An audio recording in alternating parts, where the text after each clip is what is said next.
So one of the things you talked about in last week's episode that I wanted to follow up on is the idea that you are actively having a very clear difference between the company that you own and run, but also the J Baer that gets out there and speaks. Because I'll be honest with you, I'm doing this for myself because I want to grow the speaking side of my business. And I've been watching what you're doing and how you're doing it. And one of the things you appear to be very actively involved in is the National Speaker Association.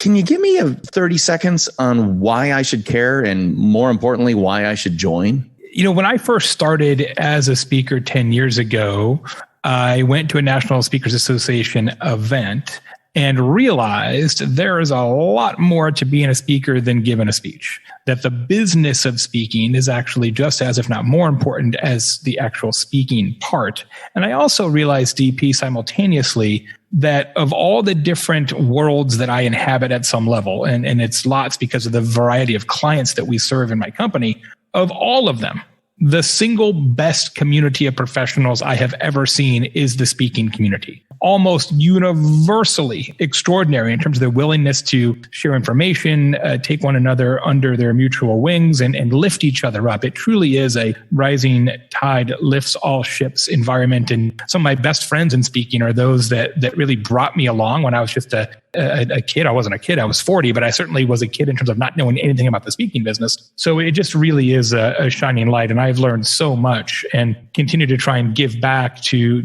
new speakers and even experienced speakers who feel like I have something to add. There's a lot of local chapters as well. They vary somewhat in their size and their quality, frankly, but I really like the association. They have a great new executive director as well that's taking it to new heights. So I'm a big proponent of the NSA. And also, you know, I'm a 7th generation entrepreneur. My son's an 8th generation entrepreneur. And my family usually comes from small or medium-sized towns. So we talked about last week. And in my family, going back, you know, to the 1800s, if you're a professional or a business owner or whatever, you join and become a leader in whatever the professional association is of your career.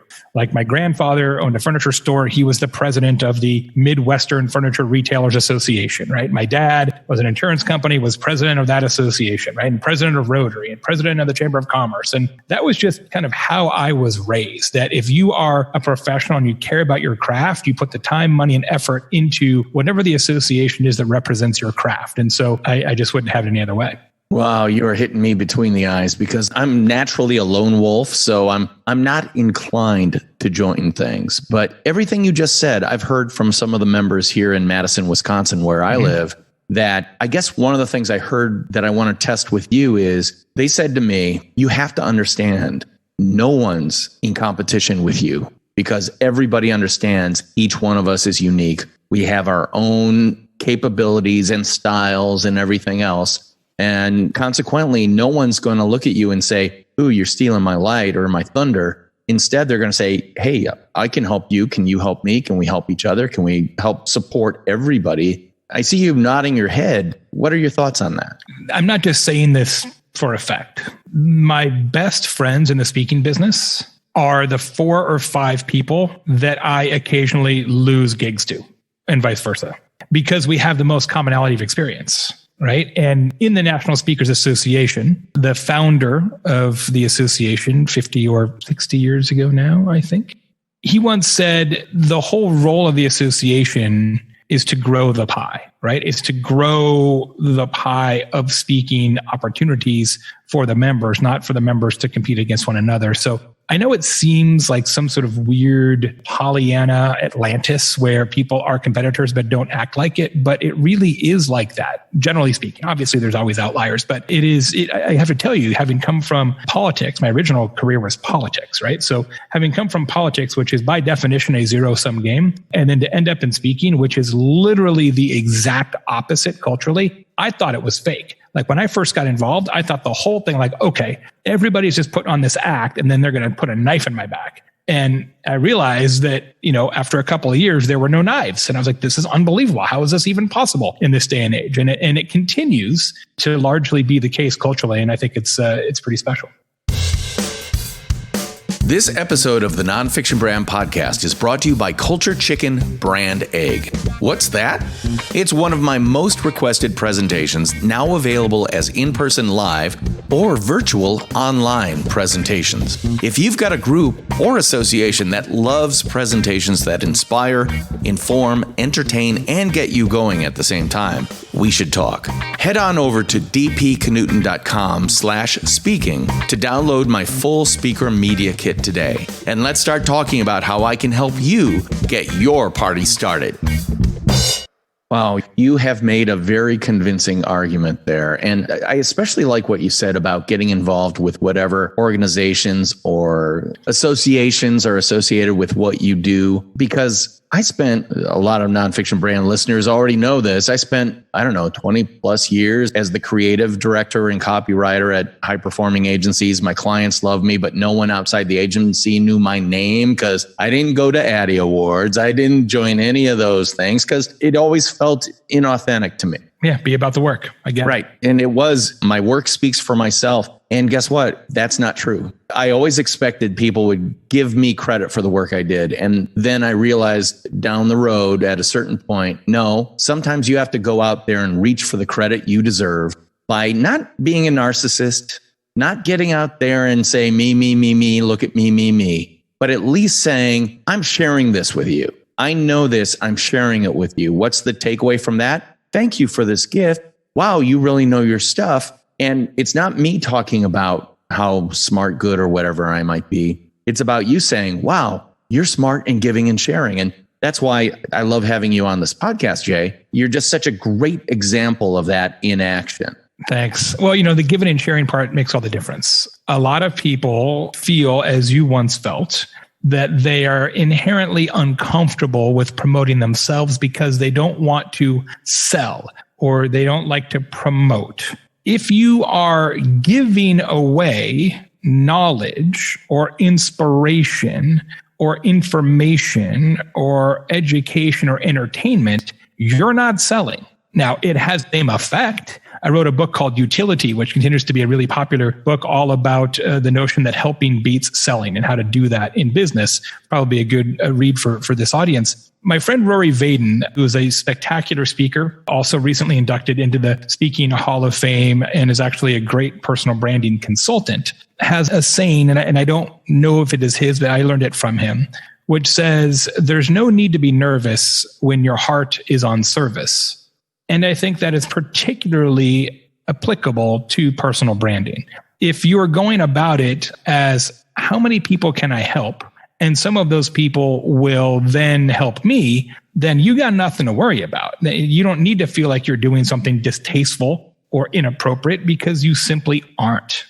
Yeah, that is so important. And it goes back to what I always say about demonstrating who you are, what you do, and how you do it by actually doing who you are, what you do, and how you do it. Yes. In everything you do. Doing parts important, yeah. Right. Let's face it, there are salespeople who get out there and do all the smoke and mirrors, but then there's another type of sales, which is all about demonstrating the product, what it does and how it works. And if you need it, buy it. And I would rather, I hate to say this, I guess I'd rather be the Ronco salesman who's like, look, it'll take care of this. It can do this. It can do this. It can do this. Buy it or don't buy it. We don't care.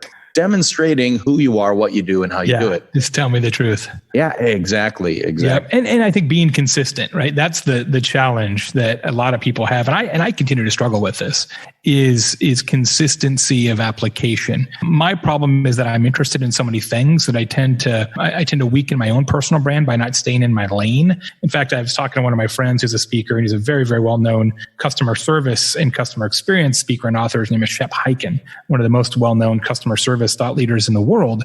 And we had a conversation one day, and he's like, Jay, it's weird because every time you write a book, it's about something different. He's like, it's kind of related, but one book's about social, and one book's about content marketing, and one book's about word of mouth, and one book's about customer service, and one book's about customer experience. He's like, what everybody else does is they pick a topic and they write 11 books about that topic over 20 years. You write a different kind of book every 3 years. How come? And I'm like, because I get bored.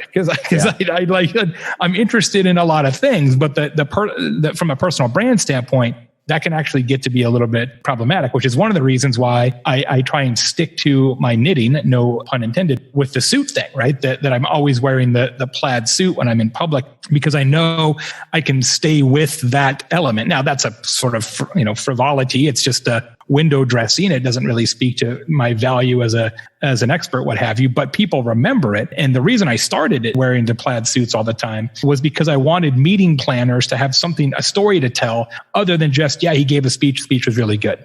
And so the way we do it, I don't know if you know this story, DP. So the way we do it, it's not just me wearing a plaid suit, right? And I've got a bunch of them. When a meeting planner books me to give a presentation, offline or now online video presentation, they get a link to a website, and you can go there now if you want. It's dressjbaer.com, dressjbaer.com. And we built this little app, and you can pick out what suit you want me to wear at your event. And then it goes on my calendar, and I make sure to wear that suit. I remember seeing that, and I wanted to ask you about that. Was it an Instagram post where you get to select which suit he's wearing, or I couldn't remember? So I'm glad you brought it up. And for those people who are listening to this episode who didn't listen to the previous one, what we're talking about is what I like to call Jay's penchant for plaid. He loves him some plaid suits. And I'm talking, I think of them as TV test pattern suits. They literally are fantastic for anyone who might be wondering if their eyesight's going, because it'll constantly be testing your sense of humor, and it'll make it very, very easy for you to spot Jay in any room, because he's the guy with the loudest, I will say very tasteful. I'm trying to thread the needle between vibrancy and caricature, right? I don't want to be like Craig Sager, rest in peace, or Don Cherry, now banished from the television, two notable sportscasters who are almost cartoonish in their suit game. I try to be very different, but yet on trend and tasteful. So thank you. But I did start it for that reason, right? So the reason I started the suit thing originally, before even the allowing meeting planners to pick my suit, was I get off stage. I just gave a presentation to however many hundreds or thousands of people. And I want people for the rest of that day and maybe the cocktail party that night to be able to, that's Jay. Because then they can more easily find me, come up to me, ask a question, give me a business card, see if I want to come speak at their event, right? So Where's Waldo is a big part of it in a giant room full of people. So it was absolutely a strategy of sort of location initially. But then I realized it had a tremendous amount of word of mouth application as well. And then once we built the app for the meeting planners, then it became a real propellant for the business, because now the meeting planners tell that story to one another. And when they call, they say, I hear you're the guy who I get to pick the suit. And I'm like, bingo, this is working. Oh my God, that is just so smart. Oh man. And frankly, I'm going to be writing about this, because right now I'm writing a new book about nonfiction branding, and I want to cite Jay Baer as, I'm going to call you the best visual personal brander out there. Because the cool thing is, I hate to say this, but I don't want to pick on people, but there are some people who always have to wear the same color glasses frames, or have the same colored hair, or the same whatever that they make their kind of visual marker for themselves. Jay just said, I'm going to be wearing a plaid suit. And it works, and it works beautifully. So all you have to do is go to jbaer.com and just poke around the site a little bit. Yeah, you'll see some 50 samples. Yeah, you're going to see about 50 different suit colors and combinations and all that stuff. And also, if you want to dress Jay Baer, just go to dressjbaer.com. That's Baer, BAER.com. And you'll get a taste of just how visually tasty Mr. Baer can be. Thank you. I appreciate that very much. And I'm going to have a whole database full of listeners from the show filling out the form.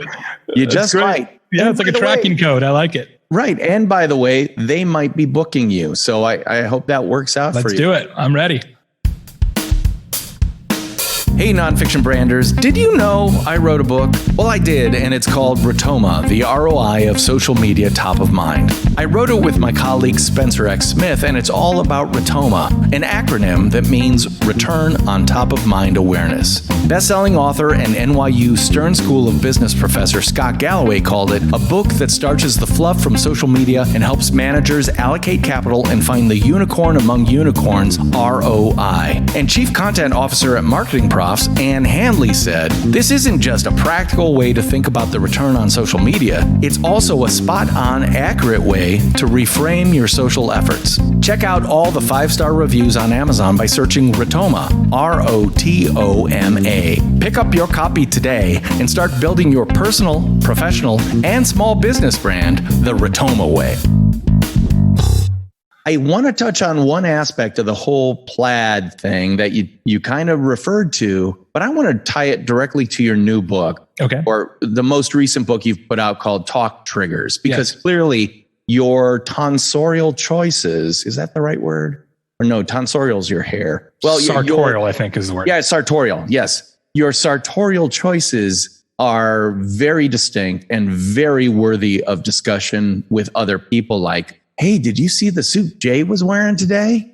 Is that part of your strategy to create a talk trigger so that people can literally be out there evangelizing for you, selling for you, creating relationships for you before you even meet the other person on the end of that conversation? DP, absolutely. I'm going to give you a little rant on talk triggers here for a second, if you don't mind. Yeah, go ahead. More than 50% of all purchases are influenced by word of mouth, and 91% of B2B purchases are influenced by word of mouth. Yet, fewer than 1% of businesses or individuals have an actual word of mouth strategy.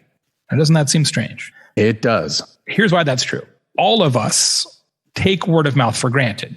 We assume that if we just run a good business, if we just do our job well, that people will notice that and talk about it. Just as you mentioned earlier about sort of sticking to your work and hoping that the work speaks for itself. The reality is that's not how people actually behave, though. Competency does not create conversations. It just does not. I've never had this conversation. I've never said, DP, check this out. I want to tell you a story about last night. I had an experience and it was perfectly adequate. Nobody's ever had that conversation because there's no story there. So if you want your customers, your potential customers, your clients, your friends to talk about you, and trust me, you do, you have to give them a story to tell. And the story that they will tell is almost never about what you actually do or sell, because fulfilling what they hired you to do is not talkable. Right? That's why meeting planners don't often talk about me giving a speech, even if the speech is great, because they expected the speech is great because that's what they paid me to do. So the story is something that is related to your core value proposition, but is not your core value proposition, which is why we define a talk trigger as an operational choice. In my case, the operational choice is to always wear a plaid suit. It's an operational choice that is designed to create conversations. And I will submit to you that every business of every kind, and especially everybody interested in nonfiction branding, should have a talk trigger and should get that sorted out now. Oh, man, there's so much you're talking about right now that's making me go, You're right on, because one of the concepts that I talk about all the time, and it's going to be in the new book, it was in the old book, is if you're not a brand, you're a commodity. Or what I like to say, brand versus commodity. If you're not the one, you're the other. You've got to brand yourself. If you are a CPA, certified public accountant, you are in a barrel of CPAs, and you are as good as the best and as bad as the worst. Get out of that barrel. How? I'm going to say via Jay Baer's technique of creating a talk I actually trigger. have one. I have one for you. Bring it. I have one. Okay, so I love that you mentioned this. We didn't plan this, listeners. I don't plan anything. Everybody knows that. They know that. They know you didn't plan. You're exactly right about CPAs, right? Nobody has ever said this. Hey, DP, I got my tax return. You won't believe it. All the numbers added up. Right. That's what they're paying you to do, right? That's not talkable. There's not a story there. However, there is an accounting firm, small accounting firm, 2 principals, an associate front desk person in Indianapolis. They're called Bogdanoff and Dodges. There are quite literally 10 to 15,000 accounting firms in the United States alone that do the exact same thing for roughly the exact same price. The only differentiator is where is their office located vis-a-vis your home or office. That's it. They do nothing different.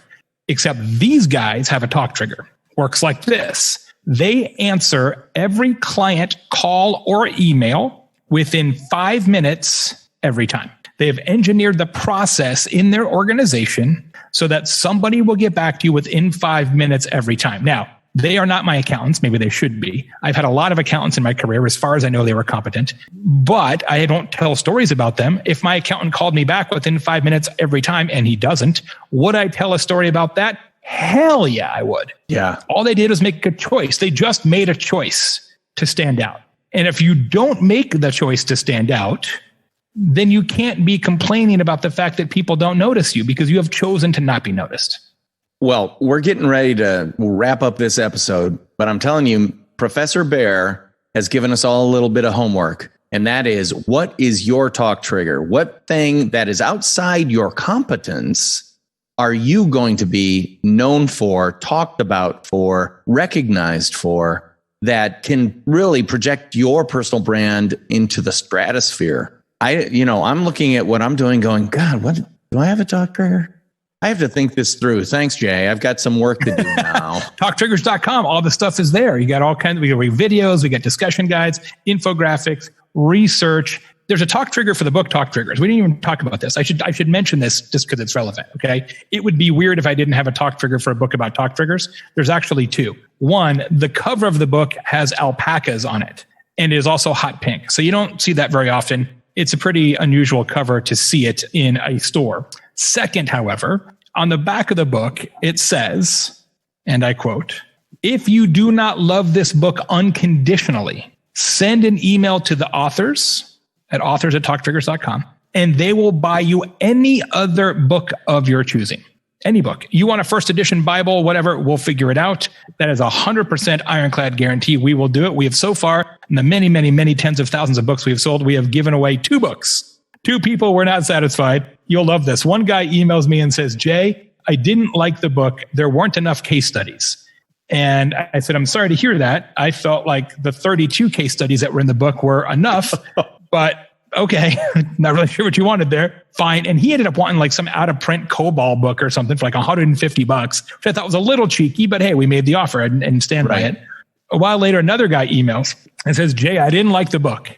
And I said, how come? He's like, there's too many case studies. Okay. And I said, yeah, I know all those business books with evidence are usually a problem. I said, have you met this other guy? Because it feels like you guys could have a great conversation about this book, and bought him one as well. So I make your listeners the same offer. Please, if you want to get a copy of the book, if you don't like it, no risk to you. I'll happy to buy you something else. I'll buy a DP's book. Let me tell you, Jay Baer is the dude, and Jay, J-A-Y, Baer, B-A-E-R, and jaybaer.com is where you can see all about him and his speaking and his thought leadership from that side of the fence, if you will. And then over at convinceandconvert.com, you can learn more about his business that is tremendously successful.